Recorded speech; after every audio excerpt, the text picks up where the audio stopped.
जिस तरीके से सिचुएशन पनप रही है इजराइल और ईरान के बीच में, we will have to understand that अगर ये अभी नहीं शुरू होता तो the mullah regime of Iran would have made WMDs, weapons of mass destruction, within let's say 60 days.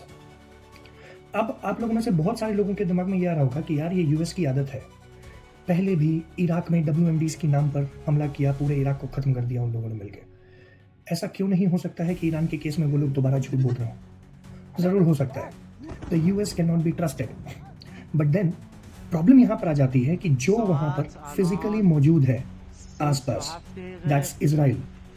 अगर इस बातों में सच्चाई नहीं होती तो वो चुपचाप खुद ब खुद गाजा पे कंसंट्रेट करता, वो प्रॉब्लम सॉल्व करता और कहानी खत्म करता।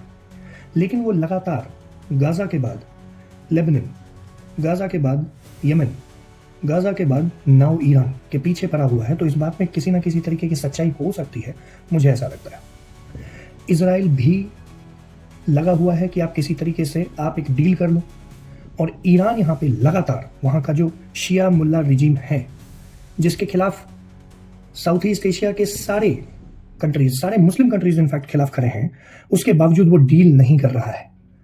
सो इट मीन्स कि they are very close to make the dirty bombs. And if this mullah regime which is an ideological state, आप समझिए एक स्ट्रेटेजिक स्टेट होता है जैसे इंडिया है कि हम, हमारे पास बम है लेकिन हम एक रिस्पॉन्सिबल स्टेट है और हम तब तक उसे कहीं पर इस्तेमाल नहीं करेंगे जब तक हमारे एग्जिस्टेंस पर किसी तरीके का इशू ना हो। लेकिन the Shia mullah regime of Iran is a problem. वो एक आइडियोलॉजिकल स्टेट है। They understand that Israel is their eternal enemy, not because Israel is militarily powerful और हैज टेकन ओवर गाजा। नहीं।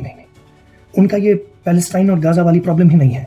उनका प्रॉब्लम है यहूद वाला, उनका प्रॉब्लम है इस्लाम वर्सेस ज्यूज वाला, and that is why they can not have this dirty bomb.